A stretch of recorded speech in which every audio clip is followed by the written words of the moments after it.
Hello hi सभी को राम राम राधे राधे। आप सभी को आपके अपने यूट्यूब चैनल जानकी क्लासेस पर सभी का दिल से बहुत बहुत स्वागत है। आई होप कि आप सभी लोग बढ़िया होंगे, मस्त भी होंगे और अपने तैयारी में भी लगे होंगे। तो चलिए आज के सेशन की शुरुआत करते हैं, जो कि बहुत ही महत्वपूर्ण टॉपिक होने वाला है। तो थोड़ा सा पेशेंस बना के आप लोग वीडियो में ज़रूर एंड तक बने रहिएगा। और हाँ, अगर वीडियो पसंद आए ना तो प्लीज़ एक प्यारा share, comment, like, share and subscribe आप लोग मोटिवेशन के लिए ज़रूर करिएगा। तो चलिए आज का फर्स्ट क्वेश्चन है आपके स्क्रीन पर। क्रांतिक अवधि के श्रम प्रत्यय की अवधारणा क्या है आपके? ऑप्शन दे रहा है आप लोगों को। विकास के दौरान की अपरिवर्तनीय क्षति अथवा वातावरण का विकास पर कोई प्रभाव ना होना, अथवा आनुवांशिकता का विकास पर बहुत कम प्रभाव होना, अथवा पुरस्कारों का विकास के दौर पर नकारात्मक प्रभाव होना। तो ये सारे आपके निगेटिव वर्ड होते हैं। आपका देखिए जो है विकास के दौरान अपरिवर्तनीय क्षति जो होता है वो आपकी क्रांतिक अवधि की श्रम प्रत्यय की अवधारणा कहलाती है, इसलिए फर्स्ट ऑप्शन आपका सही हो जाएगा। चलिए यहाँ पे व्याख्या देखिए कि जो विकास के दौरान अपरिवर्तनीय क्षति क्रांतिक अवधि की श्रम प्रत्यय की अवधारणा होती है, सभी व्यक्तियों के लिए सीखने की एक महत्वपूर्ण समय अवधि होती है। यह महत्वपूर्ण अवधि आमतौर पर लगभग 2 वर्ष की उम्र में आरंभ होती है।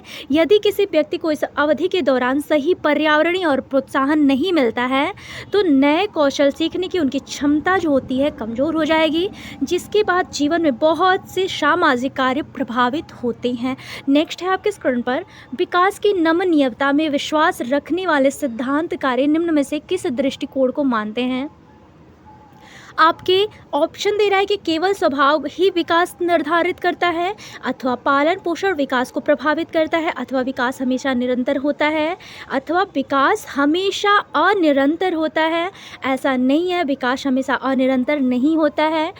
तो यहाँ पे आपको ऑप्शन दे रहा है कि केवल स्वभाव ही विकास निर्धारित करता है, ओनली नेचर डिटरमाइन्स डेवलपमेंट, अथवा पालन पोषण विकास को प्रभावित करता है, अथवा विकास हमेशा निरंतर होता है, अथवा विकास हमेशा अनिरंतर होता है। तो विकास की नमनीयता में विश्वास रखने वाले सिद्धांतकारी का बात यहाँ पे हो रहा है। तो विकास हमेशा अनिरंतर होता है, विकास हमेशा निरंतर होता है, अथवा केवल स्वभाव ही विकास का निर्धारित करता है। तो नहीं, यहाँ पे नमनीयता की बात कर रहा है, तो आपका सेकेंड ऑप्शन सही हो जाएगा। पालन पोषण विकास को प्रभावित करता है। नेक्स्ट है आपके स्क्रीन पर, विकास की नमनीयता में विश्वास रखने वाले सिद्धांतकारी इस दृष्टिकोण को मानते हैं कि पालन पोषण विकास को प्रभावित करता है। बच्चे के विकास के अधिकांश पहलुओं पर बच्चों और माता पिता का अध्ययन अपमानजनक व्यवहार जैसे कि शारीरिक हिंसा, चीखना चिल्लाना, हिंसक धमनियाँ एवं बाल दुर्व्यवहार बच्चों के विकास को अत्यधिक प्रभावित करता है। नेक्स्ट क्वेश्चन है आपके स्क्रीन पर, dot is a primary agency of socialisation for very young children. बहुत छोटे बालकों के लिए सामाजिकरण की प्राथमिक अवस्था आपकी होती है। प्रिंट मीडिया, मुद्रक संचार, आपके रिलीजियस, आपका ऑर्गेनाइजेशन, धार्मिक संस्था, अथवा आपका विद्यालय अथवा तत्कालीन परिवार। तो यहाँ पे आपसे प्राथमिक संस्था अगर पूछेगा तो आपका फैमिली, तत्कालीन परिवार हो जाएगा। और अगर आपके द्वितीय में पूछेगा तो आपका विद्यालय और आपके मीडिया आएगी। चलिए नेक्स्ट है आपके स्क्रीन पर, यहाँ पे आपका फोर्थ ऑप्शन सही हो जाएगा। नेक्स्ट है, बहुत छोटे बालकों के लिए तत्कालीन परिवार सामाजिक प्राथमिक संस्था कहलाती है, जबकि मुद्रक संचार, धार्मिक संस्था और विद्यालय आदि सामाजिकरण की द्वितीय संस्था कहलाती है। सामाजिकरण मुख्यतः 2 प्रकार की होती हैं। आपके प्राथमिक सामाजिकरण परिवार, पास पड़ोस, मित्र समूह और कणा समूह आदि प्राथमिक सामाजिकरण के संस्थाएं मानी गई हैं। और द्वितीयक सामाजिकरण आपके विद्यालय, धार्मिक संस्थाएं, मीडिया, पत्र पत्रिकाएं और किताबें आदि द्वितीयक सामाजिकरण की संस्थाएं हैं। नेक्स्ट है आपके स्क्रीन पर कि जीन पियाजे के सिद्धांत में क्रियाओं और विचारों को संगठित प्रणाली जो व्यक्तियों को उनके जीवन से संबंधित वस्तुओं और घटनाओं को मानसिक रूप से प्रस्तुत करने और सोचने की स्वीकृति देती है, वह क्या कहलाती है? यहाँ पे आपसे मानसिक रूप से प्रस्तुत और सोचने की स्वीकृति जो देती है, आपका यहाँ पे ऑप्शन दे रहा है उन्नत आयोजक अथवा संहिता अथवा उपकरण अथवा स्कीमें नहीं, यहाँ पे स्कीमा होगा तो यहाँ पे आपका फोर्थ ऑप्शन ही सही होगा, जो आपके मानसिक रूप से प्रस्तुत करने और सोचने की स्वीकृति देती है, ये होता है आपका स्कीमा, जो कि आपके जीन पियाजे के सिद्धांत में बतलाए हैं जीन पियाजे। चलिए यहाँ पे आप लोग देख सकते हैं कि जीन पियाजे के सिद्धांत में क्रियाओं और विचारों की संगठित प्रणाली जो व्यक्तियों को उनके जीवन से संबंधित वस्तुओं और घटनाओं को मानसिक रूप से प्रस्तुत करने और सोचने की स्वीकृति देती है, स्कीमा कहलाती है। स्कीमा बच्चों के अंतःकरण में मस्तिष्क जमा चीज़ों को उपयोग करके किसी विषय वस्तु के प्रति जो धारणा विकसित करती है वह स्कीमा कहलाती है। According to Jean Piaget's theory of cognitive development, at which stage do most children practically face difficulty in understanding the point of view another person। आपके जीन पियाजे के संज्ञानात्मक विकास के सिद्धांत के अनुसार किस चरण पर अधिकतर बच्चे दूसरों को दृष्टिकोण को समझने में विशेषतः कठिनाई महसूस करते हैं? ऑप्शन दे रहा है आप लोगों को कि उत्तर पारंपरिक अवस्था, आपके पोस्ट कॉन्वेंशनल लेवल, अथवा प्री ऑपरेशनल आपके पूर्व संक्रियात्मक अवस्था, अथवा कॉन्क्रीट ऑपरेशनल आपकी मूर्त संक्रियात्मक, अथवा फॉर्मल ऑपरेशनल आपकी औपचारिक संक्रियात्मक अवस्था। तो आपका यहाँ पे पूछ रहा है जीन पियाजे के संज्ञानात्मक विकास के सिद्धांत के अनुसार किस चरण पर अधिकतर बच्चे दूसरों के दृष्टिकोण को समझने में विशेषतः कठिनाई महसूस कर रहे हैं? तो यहाँ पे आपका राइट आंसर हो जाएगा प्री ऑपरेशनल आपकी पूर्व संक्रियात्मक अवस्था। नेक्स्ट है आपके स्क्रीन पर, यहाँ पे जीन पियाजे के संज्ञानात्मक विकास के सिद्धांत के अनुसार पूर्व संक्रियात्मक चरण अधिकतर बच्चों दूसरों के दृष्टिकोण को समझने में विशेषतः कठिनाई महसूस करते हैं। जीन पियाजे के संज्ञानात्मक विकास के 4 चरण प्रस्तुत किए गए हैं। संवेदी कामक आपके सेंसरी मोटर जन्म से 2 वर्ष वस्तु अस्थायित्व विकसित करता है तथा इंद्रियों और क्रियाओं के माध्यम से संसार को देखता है। पूर्व संक्रियात्मक अवस्था आपके 2 से 7 वर्ष होता है। प्रतीकात्मक सोच विकसित हो जाता है तथा सोच अहम केंद्रित होती है एवं दूसरों के दृष्टिकोण को समझने में यहाँ पे अभी कठिनाई होती है। आपके मूर्त संक्रियात्मक अवस्था 7 से 11 वर्ष होता है। मूर्त घटनाओं के बारे में आपके तार्किक रूप से सोचना आरंभ कर देता है बच्चा तथा संख्या, द्रव्यमान, वजन में अंतर यहाँ पे सीख लेता है। औपचारिक आपके अमूर्त संक्रियात्मक अवस्था जो कि आपके लास्ट स्टेज आपके फॉर्मल ऑपरेशनल में, तो यहाँ पे जो बच्चा है परिकल्पनात्मक या समालोचनात्मक चिंतन आरंभ कर देता है। नेक्स्ट है कि लेव Vygotsky suggested that a cognitive development is a product of dot dot dot. लेव वाइगोत्स्की के अनुसार संज्ञानात्मक विकास का उत्पाद है, आपका ऑप्शन दे रहा है अनुवांशिक स्वभाव, केवल अवलोकन और अनुकरण अथवा सामाजिक संपर्कता आपके। तो यहाँ पे आपका राइट आंसर हो जाएगा सोशल इंटरेक्शन आपके सामाजिक संपर्कता। और देखिए एक और चीज़, अगर लेव वाइगोत्स्की के सिद्धांत के बारे में पूछता है तो इन्होंने जेडपीटी का सिद्धांत दिया है।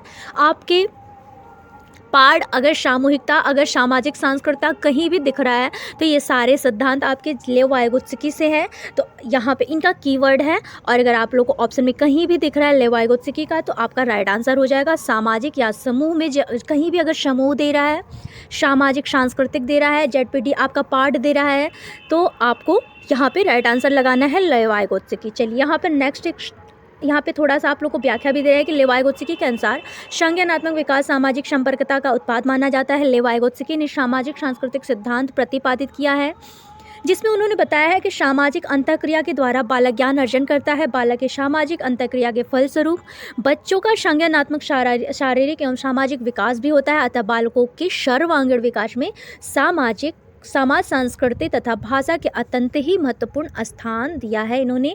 नेक्स्ट है आपके स्क्रीन पर कि निम्न में से किसका मानना है कि मानवीय गतिविधियां सांस्कृतिक परिप्रेक्ष्य में विकसित होती हैं और उन परिप्रेक्ष्यों से हटकर उन्हें समझा नहीं जा सकता है? आपके जेरोम ब्रूनर अथवा डेविड आसुबेल अथवा जीन पियाजे अथवा लेव वाइगोत्स्की। तो यहाँ पे आपसे बोल रहा है कि मानवीय गतिविधियाँ और सांस्कृतिक परिप्रेक्ष्य दे रहा है तो यहाँ हो जाएंगे सांस्कृतिक परिप्रेक्ष्य आपके लेव वाइगोत्स्की। कौन हो जाएंगे? फोर्थ ऑप्शन आपका सही हो जाएगा। नेक्स्ट है आपके स्क्रीन पर लेव वाइगोत्स्की का मानना है कि मानवीय गतिविधियां सांस्कृतिक परिप्रेक्ष्य में विकसित होती हैं और उन परिप्रेक्ष्यों से हटकर उन्हें समझा नहीं जा सकता है। लेव वाइगोत्स्की अपनी सामाजिक सांस्कृतिक सिद्धांत के लिए जाने जाते हैं। इस सिद्धांत के अनुसार सामाजिक अंतःक्रिया ही बालक की सोच व व्यवहार में निरंतर बदलाव लाता है जो कि से एक दूसरे से भिन्न हो सकता है। नेक्स्ट है आपके स्क्रीन पर कि लॉरेंस कोहलबर्ग के नैतिक विकास के सिद्धांत के किस चरण में बच्चे के नैतिक तर्क दंड से बचने हेतु आज्ञाकारी होने पर आधारित होता है। ऑप्शन दे रहा है पूर्व परंपरागत स्तर अथवा उत्तर परंपरागत स्तर अथवा आपके फॉर्मल कॉन्वेंशनल आपके औपचारिक। तो यहाँ पे आपका राइट आंसर हो जाएगा पूर्व परंपरागत। क्या हो जाएगा? पोस्ट प्री कॉन्वेंशनल लेवल जो हो जाएगा। इसमें बच्चे जो हैं दंड से डर के कोई भी कार्य करते हैं तो दंड से मम्मी मारेगी अगर ये कार्य नहीं करूँगा, तो यहाँ पे डर की भावना होती है। तो आपके पूर्व परंपरागत स्तर में बच्चा भी है। लॉरेंस कोहलबर्ग के नैतिक विकास के सिद्धांत के अनुसार पूर्व परंपरागत स्तर बच्चों के नैतिक तर्क दंड से बचने हेतु आज्ञाकारी होने पर आधारित है। कोहलबर्ग ने सिद्धांत के 3 प्राथमिक स्तरों पर विभाजित किया गया है। नैतिक विकास के प्रत्येक स्तर पर 2 चरण होते हैं। पूर्व परंपरागत स्तर आपके 4 से 10 वर्ष, आज्ञाकारिता और सजा, आत्म अभिरुचि एवं प्रतिकूल अभिमुखता अथवा पारंपरिक स्तर आपके 10 से 13 वर्ष, अच्छा लड़का अच्छी लड़की अभिविन्यास, सामाजिक व्यवस्था बनाए रखता है बच्चा इसमें। और आपका लास्ट है उत्तर परंपरागत स्तर जो कि 13 से 16 वर्ष, जो कि सामाजिक अनुबंध और व्यक्तिगत अधिकार और सेकेंड लेवल में आपके सार्वभौमिक सिद्धांत आ जाता है। चलिए अब नेक्स्ट क्वेश्चन है आपके स्क्रीन पर कि निम्नलिखित में से कौन सी एक संरचनावादी अध्यापक की विशेषता है? आपके बहुत अमूर्त विचारों पर आधारित पाठ तैयार करना, अथवा अकेले हल करने के लिए बहुत सारी समस्याएं देना, अथवा अधिगम का मूल्यांकन अर्धकालीन परीक्षाओं के आधार पर करना, अथवा ऐसी गतिविधियां आयोजित करना जिससे कि विद्यार्थियों की अवधारणाओं को चुनौती मिले। तो यहाँ पे आपसे ऑप्शन में दे रहा है, ये सारे आपके निगेटिव वर्ड हैं। जो दे रहा है बहुत अमूर्त विचारों पर आपके आधारित पाठ तैयार करना हमेशा निगेटिव होता है। और बोल रहे अकेले हल करने के लिए बहुत सारी समस्याएं देना, ये 2 निगेटिव हुए। यहाँ पे बोल रहे हैं आप लोगों से कि अधिगम का मूल्यांकन अर्धकालीन परीक्षाएं, ये सारे आपके निगेटिव वर्ड होते हैं। और यहाँ पे दे रहा है आप लोगों को कि ऐसी गतिविधियां जो आयोजित करना जिससे कि विद्यार्थियों की अवधारणाओं को चुनौती मिले। तो आपका 4th ऑप्शन यहाँ पे सही हो जाएगा। नेक्स्ट है आपके यहाँ पे एक संरचनावादी अध्यापक का तात्पर्य होता है कि वह ऐसी गतिविधियां आयोजित करे जिससे कि विद्यार्थियों की अवधारणाओं को चुनौती मिले।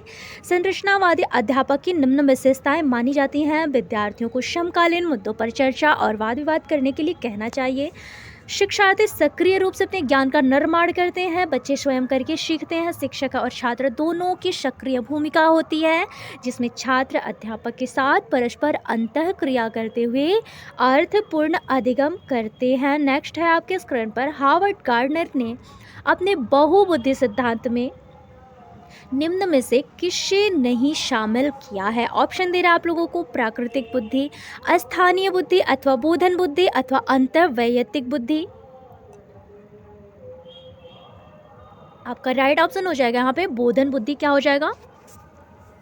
कंप्रीहेंशन इंटेलिजेंस का उन्होंने कहीं भी वर्णन नहीं किया है, इसलिए राइट आंसर 3rd हो जाएगा। चलिए अब नेक्स्ट है आपके स्क्रीन पर हार्वर्ड गार्डनर ने अपने बहुबुद्धि सिद्धांत में बोधन बुद्धि को शामिल नहीं किया है। एनसीईआरटी के अनुसार हार्वर्ड गार्डनर ने 8 प्रकार की बहुबुद्धियों को विकसित किया है जो कि निम्न मानी जाती हैं। भाषाई बुद्धि, आपके सांगीतिक बुद्धि अथवा स्थानिक बुद्धि अथवा अंतर्वैयक्तिक बुद्धि अथवा तार्किक बुद्धि, दैहिक बुद्धि, अंतर्वैयक्तिक बुद्धि और प्राकृतिक बुद्धि। 8 बुद्धि का सिद्धांत इन्होंने दिया है जो कि आप लोगों को देखने को भी मिला। अब नेक्स्ट है कि असर्शन और रीजन का एक क्वेश्चन है आप लोगों पे।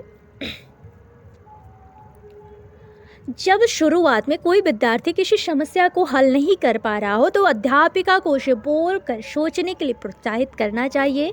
मौखिकीकरण और बोलचाल कर सोचना विचारों में क्रमित करता और दी गई समस्याओं को ढूंढने में आपके हल को ढूंढने में मदद भी करता है। तो यहाँ पे देखिए आपसे बोल रहा है आपको रीजन आश्वासन दे रहा है कि जब शुरुआत में कोई भी विद्यार्थी हो किसी समस्या को हल नहीं कर पा रहा हो तो अध्यापिका को उसे बोलचाल करने में प्रोत्साहित करना चाहिए। तो बिल्कुल सही है। और यहाँ पे बोल रहे हैं कि मौखिकीकरण और बोलचाल कर सोचना विचारों क्रमित करता है और दी गई समस्याओं का हल ढूंढने में भी मदद करता है।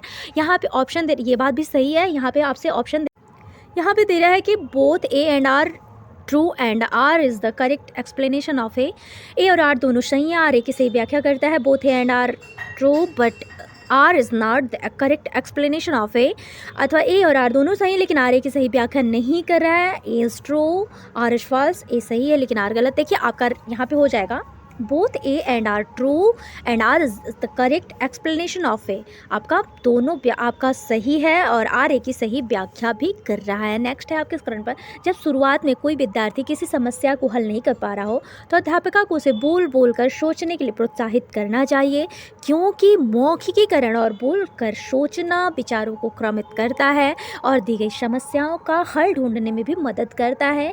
ए और आर दोनों सही है, आर ए की सही व्याख्या भी कर रहा है। यहाँ पे दे रहा है कि in order to address gender stereotype in the classroom it is important to, आपकी कक्षा में जेंडर रूढ़िवादिता को रोकने के लिए यह महत्वपूर्ण है कि अंतर जेंडर पारस्परिकता को प्रतिबंधित किया जाए अथवा जेंडर भेदभाव चर्चा करने से बचा जाए, अथवा ऐसी उदाहरण प्रस्तुत किया जाए कि जो कि उन रूढ़िवादित्वों को चुनौती दे, अथवा रोज़मर्रा की गतिविधियों द्वारा जेंडर पक्षपात किया जाए। तो यहाँ पे सबसे बेस्ट आंसर आपका हो जाएगा ऐसी उदाहरण दीजिए जो कि उन रूढ़िवादित्वों को चुनौती दे। तो यहाँ पे आपका थर्ड ऑप्शन सी ऑप्शन सही हो जाएगा। नेक्स्ट है यहाँ पे, कक्षा में जेंडर रूढ़िवादिता को रोकने के लिए यह महत्वपूर्ण है कि ऐसे उदाहरण प्रस्तुत किए जाएं कि जो उन रूढ़िवादिता को चुनौती दे, जिससे कि समाज में किसी लिंग विशेष के लिए व्याप्त धारणाओं को कम किया जा सके, जबकि अंतर जेंडर पारस्परिकता को प्रतिबंधित करके जेंडर भेदभाव पर चर्चा करके तथा रोजमर्रा की गतिविधियों द्वारा जेंडर पक्षपात करके कक्षा में जेंडर रूढ़िवादिता को रोका नहीं जा सकता है। नेक्स्ट है आपके स्क्रीन पर कि एक अध्यापक के तौर पर आप अपनी कक्षा में मौजूद व्यक्तिगत विभिन्नताओं को अपनाने के लिए निम्न में से क्या करेंगे कि मिश्रित योग्यता समूह बनाएंगे, पाठ्यक्रम को समृद्ध करेंगे, अथवा अध्यापन के बाल केंद्रित तरीके को अपनाएंगे, अथवा विद्यार्थियों का नामाकरण करेंगे। यहाँ पे ऑप्शन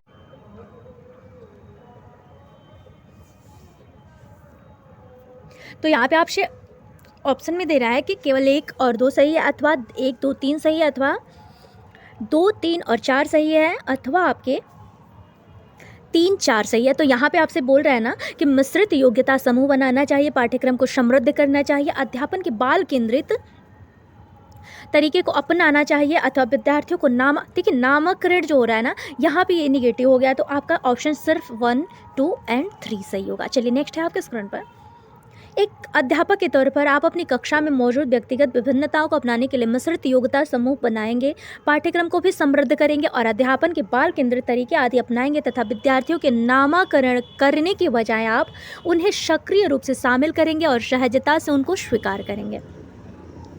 विद्यार्थियों में समालोचनात्मक सोच को बढ़ावा देने के लिए ज़रूरी है कि आप कक्षा में चर्चा और बहस को टाला जाए, विद्यार्थियों के चिंतन को समय दिया जाए, अथवा रटकर याद करने पर बल दिया जाए, अथवा विद्यार्थियों के सहयोगात्मक कार्य देने से बचा जाए। तो यहाँ पे देखिए ये सारे निगेटिव हैं, रटकर याद करना, सहयोगात्मक कार्य देने से बचा जाए, ये भी आपका निगेटिव होगा।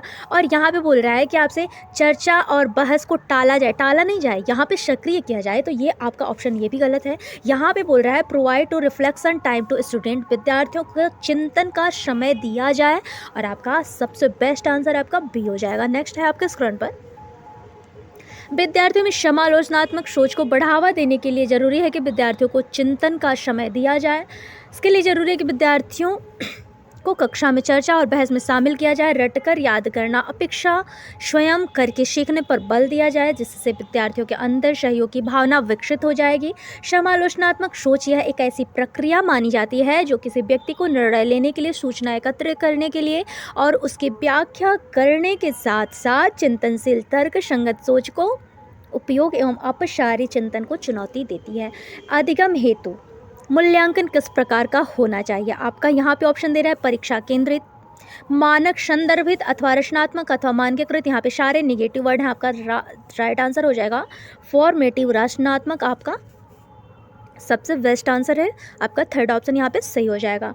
अधिगम हेतु मूल्यांकन रचनात्मक होना चाहिए, क्योंकि यह ऐसा मूल्यांकन माना जाता है जो शिक्षण अधिगम प्रक्रिया में बचने की प्रकृति की निगरानी करने में को संदर्भित करता है। यह छात्रों की शैक्षणिक उपलब्धियों में सुधार करके उनके प्रेरणा स्तरों को प्रोत्साहित करता है। यदि मूल्यांकन रचनात्मक हो तो उचित रणनीतियों के साथ साथ छात्रों के सीखने की कठिनाइयों को निदान और उपचार किया जा सकता है। नेक्स्ट है आपके स्क्रीन पर, देखिए असेसमेंट फॉर लर्निंग, आपके सीखने के लिए आकलन क्या होता है। असेसमेंट ऑफ लर्निंग ये क्या होता है, सीखने का आकलन क्या होता है, अथवा असेसमेंट एज लर्निंग, सीखने के रूप में आकलन। तो ये समझ लीजिए आप लोग एक एक बार कि इसका उपयोग जो होता है आपके असेसमेंट फॉर लर्निंग जो होता है, इसका उपयोग छात्रों के प्रदर्शन को बेहतर बनाने के लिए किया जाता है। इसे रचनात्मक मूल्यांकन भी कहा गया है। असेसमेंट ऑफ लर्निंग जो होता है, सीखने का आकलन, इसका अर्थ होता है इसका उपयोग शिक्षण अधिगम प्रक्रिया की समाप्ति या वर्ष की अवधि के अंत में होता है।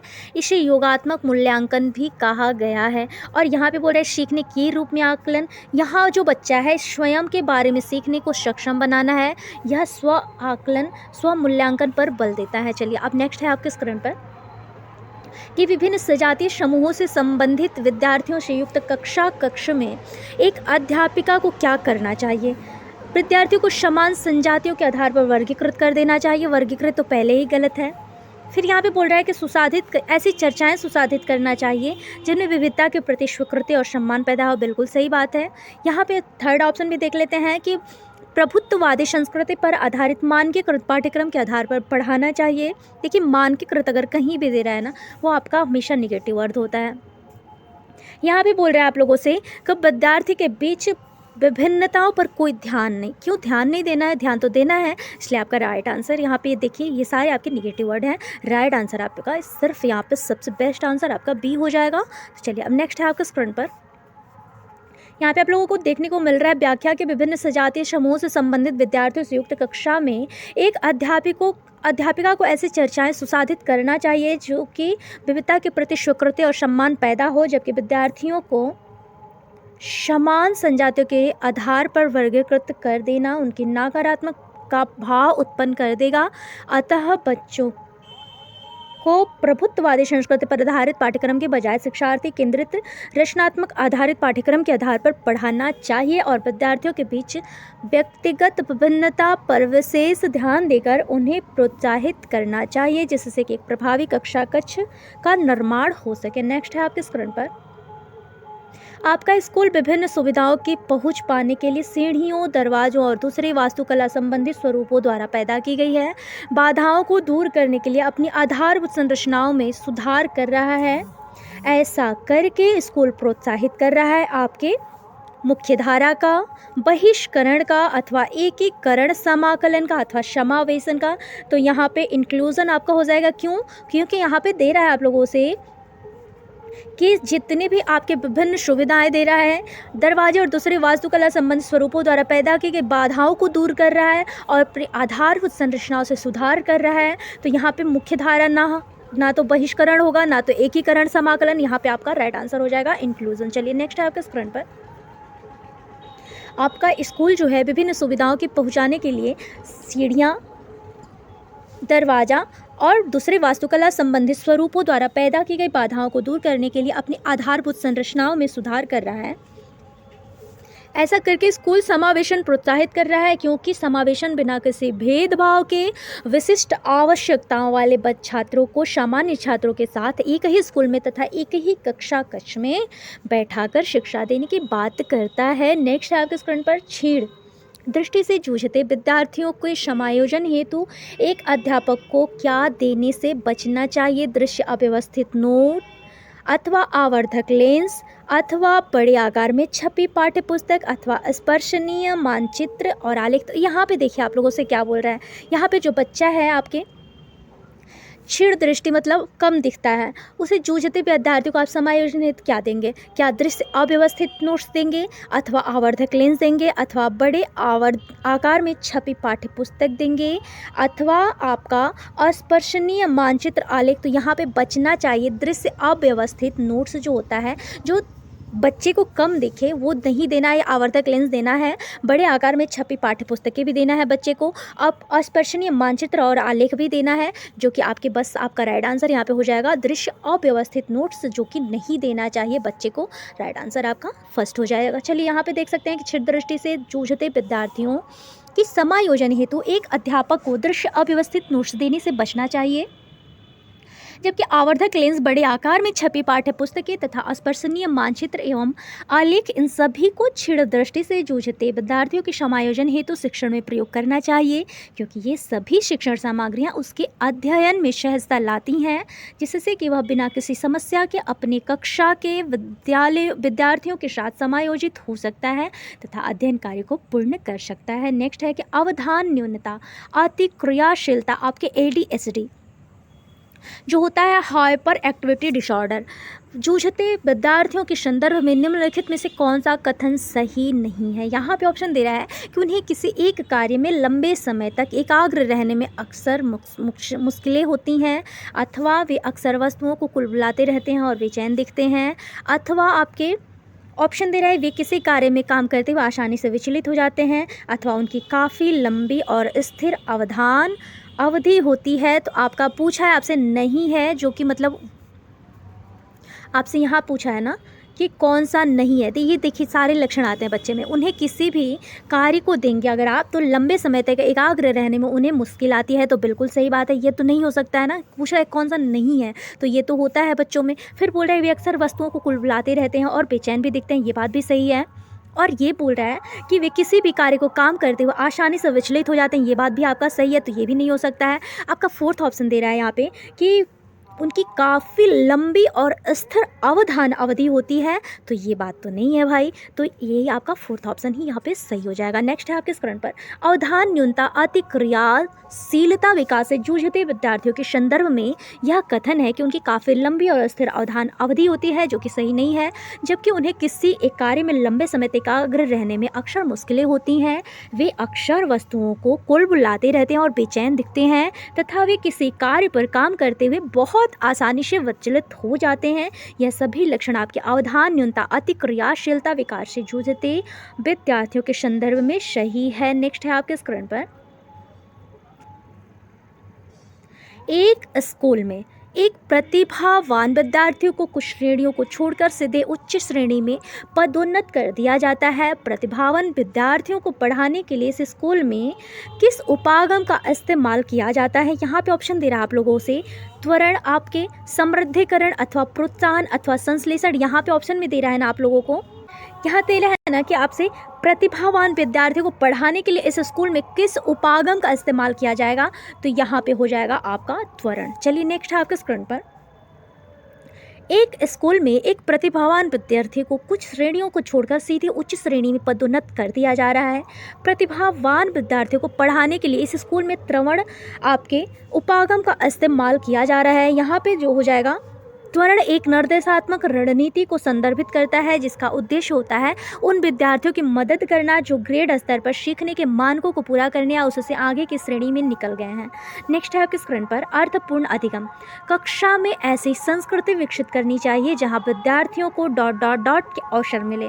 आपके एक दूसरे से प्रतिस्पर्धा करने के लिए, ज्ञान का निर्माण करने के लिए, तथ्यों को रटने के लिए, निष्क्रिय होकर सुन, ये सारे आपके निगेटिव वर्ड होते हैं। तथ्यों को रटना, निष्क्रिय होकर सुनना, एक दूसरे से प्रतिस्पर्धा करना नहीं, ज्ञान का निर्माण करना, आपके कंस्ट्रक्ट नॉलेज का यहाँ पे विकास हो रहा है, तो आपका राइट आंसर बी हो जाएगा। चलिए नेक्स्ट है अर्थपूर्ण अधिगम हेतु कक्षा में ऐसी संस्कृति विकसित करनी चाहिए जहाँ पर विद्यार्थियों को ज्ञान का निर्माण करने अत्यधिक अवसर मिले। अर्थपूर्ण अधिगम उन कार्यों को संदर्भित करता है जिसमें यह बताया जाता है कि अध्यापक को अपने छात्रों में एक दूसरे से प्रतिस्पर्धा करने के बजाय सहयोग की भावना विकसित करनी चाहिए।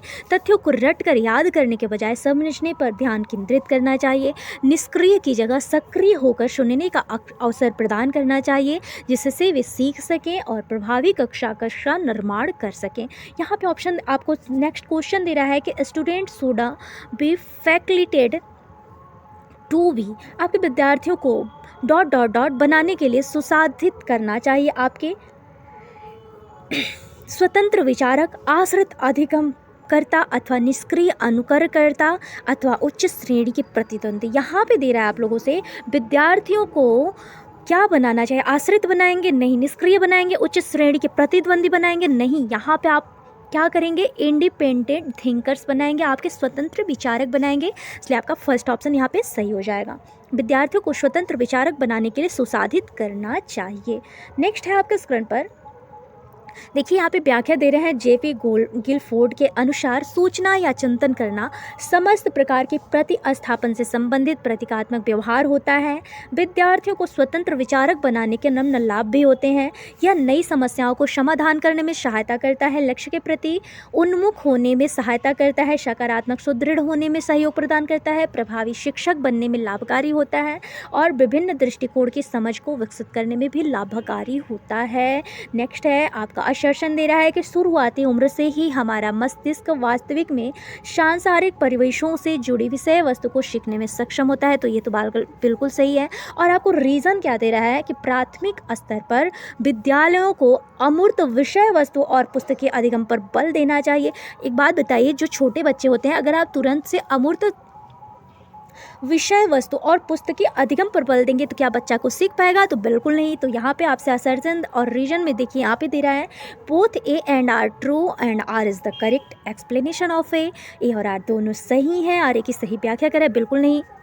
यहाँ पे दे रहा है आप लोगों से both A and R is true but R is not the correct explanation of A और आर दोनों सही हैं लेकिन आर ए की सही व्याख्या नहीं कर रहा है। देखिए आपका ए सही है बल्कि आर गलत है। आपका थर्ड ऑप्शन यहाँ पे सही हो जाएगा, कोई ऑप्शन देखना ही नहीं है। चलिए यहाँ पे बोल रहा है कि अभिकथन शुरुआती उम्र में हमारा मस्तिष्क जो होता है शारीरिक परिवेश से जुड़ी विषय वस्तु को सीखने में सक्षम होता है। सही है, क्योंकि छोटे बच्चे स्वयं ज्ञान के सृजनकर्ता माने गए हैं एवं उनमें अनुसरण द्वारा संज्ञानात्मक ज्ञान की वृद्धि भी होती है, जिससे कि वे सीखने में सक्षम हो जाते हैं। जबकि तर्क दे रहा है कि प्राथमिक स्तर पर ही विद्यार्थी को अमूर्त विषय वस्तु का पुस्तकीय अधिगम पर बल देना चाहिए। गलत है, क्योंकि प्राथमिक स्तर पर विद्यार्थियों को मूर्त विषय वस्तु करके सीखने के अधिगम पर बल देना चाहिए। अतः कथन आपका ए सही है और आर गलत है। अधिगम अधिक प्रभावशाली होता है जब आपकी विषय वस्तु अत्यधिक जटिल हो अथवा आपके अध्यापक का शिक्षा शास्त्र व्यवहारात्मक हो अथवा अधिगम लक्ष्य परीक्षा केंद्रित हो अथवा अधिगम का स्वभाव आपका प्रयोगात्मक हो। यहाँ पे बोल रहा है अधिगम अधिक प्रभावशाली होता है तो विषय वस्तु जटिल हो नहीं, अध्यापक के शिक्षा शास्त्र व्यवहारात्मक हो नहीं, अध्यापक लक्ष्य परीक्षा केंद्रित हो नहीं, अधिगम का स्वभाव जो हो आपके प्रयोगात्मक हो। तो आपका यहाँ पे फोर्थ ऑप्शन सही हो जाएगा। यहाँ पे व्याख्या देख लीजिए आप लोग। अधिगम अधिक प्रभावशाली जब होगा जब अधिगम का स्वभाव जो होता है प्रयोगात्मक होगा और एक संदर्भिक रूप में होगा, रचनावादी सिद्धांत के पर आधारित होगा, करके सीखने पर बल देगा और समस्या समाधान पर बल देगा और एक दूसरे को सीखने के लिए प्रोत्साहित करेगा। इसके साथ ही अधिगम की प्रभावशीलता तब और अधिक बढ़ जाती है जब यह स्वनिर्देशित हो जाती है। नेक्स्ट है आपके स्क्रीन पर, रीना एक दी गई समस्या के समाधान हेतु समस्या से मिलती जुलती समस्याओं को उद्धृत कर रही है। वह निम्न में से किस समस्या का समाधान युक्ति का इस्तेमाल कर रही है? ऑप्शन दे रहा है आप लोगों से निगमन परीक्षण अथवा अनुरूपक सोच अथवा प्रकार्यात्मक स्थिरता अथवा स्मृति सहायक विधि। यहाँ पे बोल रहा है आप लोगों से कि रीना एक दी गई समस्या के समाधान हेतु समस्या से मिलती जुलती समस्याओं को उद्धृत कर रही है। वह इनमें किस समस्या का समाधान कर रही है? तो यहाँ क्या रहा है, यहाँ पे आपसे पूछ रहा है ना कि निगमन परीक्षण, अनुरूपक सोच, प्रकार्यात्मक स्थिरता अथवा स्मृति सहायक विधियाँ। तो यहाँ पे मिलती जुलती समस्याओं को उद्धृत कर रही है, तो यहाँ पे हो जाएगा आपका एनोलॉजिकल थिंकिंग, आपके अनुरूपक सोच हो जाएगा। नेक्स्ट है आपके स्क्रीन पर, रीना एक दी गई समस्या के समाधान हेतु उस समस्या से मिलती जुलती समस्याओं को उद्धृत कर रही है। वह अनुरूपक सोच की समस्या समाधान युक्ति का इस्तेमाल कर रही है। अनुरूपक सोच दो स्थितियों एवं घटनाओं के बीच संबंध की समानता को दर्शाता है। उपयोग करने और समझ विकसित करने के लिए किया जाता है। यह धारणा बनाने के लिए, समस्या समाधान और समालोचनात्मक चिंतन विकसित करने के लिए विशेष रूप से महत्वपूर्ण माना जाता है। आपका आश्वासन दे रहा है। नेक्स्ट क्वेश्चन है आपके स्क्रीन पर कि एक अध्यापिका को विद्यार्थियों द्वारा दी गई त्रुटियों पर कोई ध्यान नहीं देना चाहिए। ऐसा क्यों? ध्यान तो देना चाहिए भाई। और यहाँ पे बोल रहा है कि त्रुटियों का अधिगम प्रक्रिया में कोई महत्व ही नहीं होता है। बिल्कुल महत्व होता है। त्रुटियाँ बच्चों को सीखने में बहुत मददगार होती हैं, ठीक है। तो यहाँ पे देखिए हम तो बोलेंगे बोथ ए एंड आर दोनों फॉल्स हैं। आपका यहाँ पे दे रहा है ना बोथ, आपका दोनों सही है, दोनों एक व्याख्या कर रहे हैं, नहीं आपका यहाँ पे दोनों गलत है। बोथ ए एंड आर, आपका ए एंड आर फॉल्स, ए और आर दोनों गलत हैं। बिल्कुल सही बात है आपका, फोर्थ ऑप्शन यहाँ पे सही हो जाएगा। एक अध्यापक को विद्यार्थियों द्वारा दी गई त्रुटियों पर कोई ध्यान नहीं देना चाहिए। बिल्कुल देना चाहिए भाई, क्योंकि त्रुटियों पर कोई ध्यान नहीं देने से विद्यार्थी और भी त्रुटियां करने लगेंगे। इसीलिए एक अध्यापक को विद्यार्थियों द्वारा दी गई त्रुटियों पर विशेष ध्यान देकर उनके स्वयं से सही करने के अवसर उपलब्ध कराना चाहिए। ठीक उसी प्रकार त्रुटियों का अधिगम प्रक्रिया में कोई महत्व नहीं है। यह अधिक कथन भी गलत है, क्योंकि त्रुटियों के द्वारा ही बच्चे जो हैं कि सीखते हैं और त्रुटियों का अधिगम प्रक्रिया में विशेष महत्व भी माना गया है। नेक्स्ट है आपके स्क्रीन पर विद्यालयों का। विद्यार्थियों की भावात्मक स्थिति को अनदेखा करना चाहिए। पहले से सीखे ज्ञान के पुनरुत्पादित करने पर ध्यान देना चाहिए, अथवा विद्यार्थियों के सामाजिक संदर्भ को अनदेखा कर देना चाहिए, अथवा पहले से सीखे ज्ञान को पुनरुत्पादित करना चाहिए, अथवा आपके विद्यार्थियों के सामाजिक संदर्भ के प्रति विचारशील होना चाहिए, नए ज्ञान का निर्माण को अनदेखा कर देना चाहिए। और यहाँ पे फोर्थ ऑप्शन दे रहा है कि विद्यार्थियों की भावात्मक स्थिति के प्रति विचारशील होना चाहिए, नए ज्ञान का निर्माण पर ध्यान देना चाहिए। देखिए यहाँ पे जितने आपको ऑप्शन दिखे हैं सारा आपका निगेटिव वर्ड दिखा है। फोर्थ ऑप्शन यहाँ पे इसलिए सही होगा कि यहाँ पे आप लोग देखिए, यहाँ पे बोल रहा है कि विद्यार्थियों की भावात्मक स्थिति को अनदेखा कर देना चाहिए। क्यों अनदेखा कर देना चाहिए भाई? अगर आप अनदेखा कर देंगे तो बच्चे सीखेंगे कैसे? तो फिर ये तो ऑप्शन गलत हुआ ना। फिर यहाँ पे भी दे रहा है कि आप विद्यार्थियों के सामाजिक संदर्भ को अनदेखा कर देंगे। नहीं, बिल्कुल अनदेखा करना ही नहीं है बच्चे का, तो ये भी आपका निगेटिव हो गया। और यहाँ पे आप लोगों से दे रहा है कि विद्यार्थियों के सामाजिक संदर्भ के प्रति विचारशील होना चाहिए और नए ज्ञान के निर्माण को अनदेखा कर देना चाहिए। ये बात भी नहीं है सही, इसलिए आपका फोर्थ ऑप्शन यहाँ पे सही हो जाएगा। चलिए, विद्यालय के विद्यार्थियों को भावात्मक स्थिति के प्रति विचारशील होना चाहिए, नए ज्ञान का निर्माण पर ध्यान देना चाहिए। इसके साथ ही विद्यालयों को विद्यार्थियों की भावात्मक स्थिति पर ध्यान देना चाहिए, पहले से सीखे ज्ञान को स्वीकार करना चाहिए, विद्यालयों के विद्यार्थियों के सामाजिक संदर्भ के सहज रूप से स्वीकार करना चाहिए, पहले से सीखे ज्ञान का सम्मान करना चाहिए, जिससे कि उनके कार्यों को, रुचियों तथा भावनाओं को महत्व मिल सके और स्वयं को विद्यालयों में समायोजित महसूस कर सके। विद्यालयों का यह दायित्व है कि उन्हें विद्यार्थियों के सामाजिक संदर्भ के प्रति विचारशील होना चाहिए और नए ज्ञान के निर्माण के अवसर उपलब्ध कराना चाहिए, जिससे कि वे कक्ष में सक्रिय अधिगमकर्ता बन सके। नेक्स्ट है कि अधिगम असहायता से जूझते विद्यार्थी योग्यता का ऐसा दृष्टिकोण रखते हैं कि इसमें मेहनत करके योग्यता में बढ़ावा नहीं किया जा सकता है। योग्यता के प्रति ये दृष्टिकोण क्या कहलाएगा? आपका एकल सत्व दृष्टिकोण, अथवा वार्धिक दृष्टिकोण, अथवा प्रवीणता उन्मुखी दृष्टिकोण, अथवा आपके अधिगम आशावादी दृष्टिकोण। यहाँ पे आपसे पूछ रहा है कि अधिगम असहायता में जूझता विद्यार्थी जो है योग्यता का ऐसा दृष्टिकोण रख रहा है जिसमें मेहनत करके योग्यता में बढ़ावा नहीं किया जा सकता है। यहाँ पे ऑप्शन दे रहा है कि एकल सत्व, आपका एकल सत्व दृष्टिकोण जो होता है आपका, यहाँ पे बोल रहा है फिर आपका वार्धिक दृष्टिकोण और प्रवीणता उन्मुखी दृष्टिकोण और अधिगम आशावादी दृष्टिकोण। तो यहाँ पे बच्चा जो है आपसे बोल रहा है ना कि जिसमें मेहनत करके योग्यता में बढ़ावा नहीं किया जा रहा है, तो यहाँ पे बच्चा जो है एनिटी व्यू अपना देख रहा है एकल सत्व दृष्टिकोण। तो यहाँ पे आपका फर्स्ट ऑप्शन ही सही हो जाएगा। चलिए, यहाँ पे आप लोग ऑप्शन में व्याख्या देख सकते हैं कि अधिगम असहायता से जूझते विद्यार्थी योग्यता का ऐसा दृष्टिकोण रखते हैं कि इसमें मेहनत करके योग्यता में बढ़ावा नहीं किया जा सकता है। योग्यता के प्रति ऐसा दृष्टिकोण एकल सत्व दृष्टिकोण कहलाता है। वार्धिक दृष्टिकोण बुद्धि एक ऐसी गुणवत्ता का योग्यता है जो कि प्रयासों के माध्यम से बढ़ाई जा सकती है। और प्रवीणता उन्मुखी दृष्टिकोण जो है यह स्व निर्धारित मानकों के अनुसार सीखने पर कार्य करने, महारत उन्मुख लक्ष्य निर्धारित करने पर बल देता है। और आपका यहाँ पे अधिगम आशावादी दृष्टिकोण जो होता है यह सकारात्मक दृष्टिकोण से संसार को देखने की योग्यता विकसित करता है, इसलिए आपका फर्स्ट ऑप्शन ही सही हो जाएगा। चलिए, नेक्स्ट है आपके स्क्रीन पर।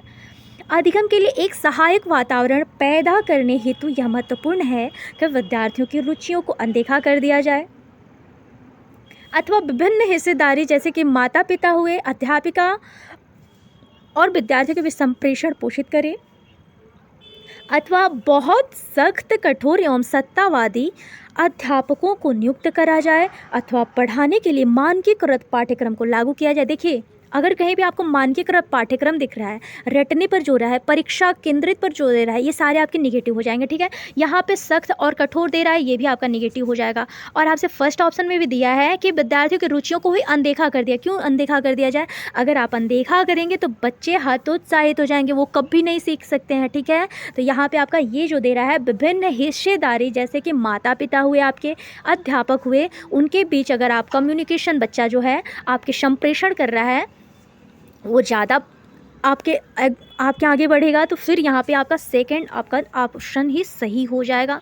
अब चलिए नेक्स्ट है, अधिगम के लिए एक सहायक वातावरण पैदा करने हेतु यह महत्वपूर्ण है कि वन हिस्सेदारी जैसे कि माता पिता, अध्यापक और विद्यार्थियों को संप्रेषण पोषित किया जाए, विद्यार्थियों की रुचियों की सहजता से स्वीकार किया जाए, सरल एवं लचीले एवं लोकतांत्रिक अध्यापकों को नियुक्त किया जाए और पढ़ाने के लिए रचनात्मक पाठ्यक्रम को लागू किया जाए, जिससे कि बच्चे में सृजनात्मक उत्पन्न हो और उच्च तार्किक चिंतन का विकास हो। और एक सहायक वातावरण का निर्माण तभी संभव हो पाएगा जब बच्चे के लिए गतिविधि आधारित अधिगम का उपयोग किया जाएगा, आपके प्रश्न पूछने के लिए प्रोत्साहित किया जाए, टीसीएम एवं वर्कशीट आदि का उपयोग करके शिक्षण कार्य कराया जाए, जिससे कि विज्ञान के सक्रिय ग्रहणकर्ता बन सके और आपके एक सकारात्मक कक्षा कक्ष का निर्माण हो सके।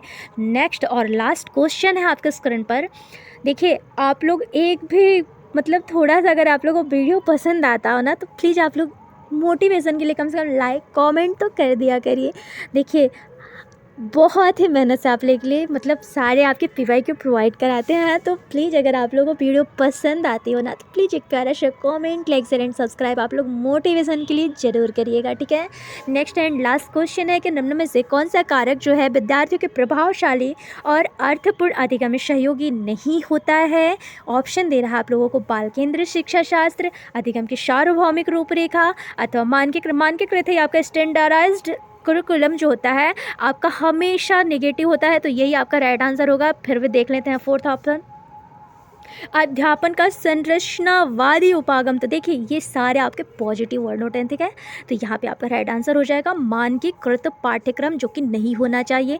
तो चलिए यहाँ पे आप लोग थोड़ा सा व्याख्या भी देख ही लीजिए। मानकीकृत पाठ्यक्रम जो होता है विद्यार्थियों के प्रभावशाली और अर्थपूर्ण अधिगम में सहयोग नहीं करता है, जबकि बाल केंद्रित शिक्षा शास्त्र अधिगम की सार्वभौमिक रूपरेखा और अध्यापन का संरचनावादी उपागम विद्यार्थियों के प्रभावशाली और अर्थपूर्ण अधिगम में सहयोग करता है। अधिगम सर्वाधिक प्रभावशाली अर्थपूर्ण होगा जब यह एक संदर्भात्मक रूप में होता है तथा विद्यार्थी आंतरिक कारकों से प्रेरित होते हैं। तो चलिए, आज का सेशन अगर आप लोगों को पसंद आए ना, तो एक प्यारा सा comment, like, share and subscribe आप लोग मोटिवेशन के लिए ज़रूर करिएगा। आई होप कि आप सबको सेशन पसंद आए और आपके 14 दिसंबर मतलब बहुत ही आप लोग का एग्ज़ाम हो, बहुत ही अच्छे से आप लोग का एग्ज़ाम हो। तो चलिए, सभी को मिलती हूँ नेक्स्ट वीडियो में। तब तक के लिए सभी को मेरा राम राम, राधे राधे। आई होप कि आप सबको क्लास बढ़िया लगे, ठीक है। मिलते हैं सभी को नेक्स्ट वीडियो में। तब तक के लिए सभी को मेरा राम राम, राधे राधे।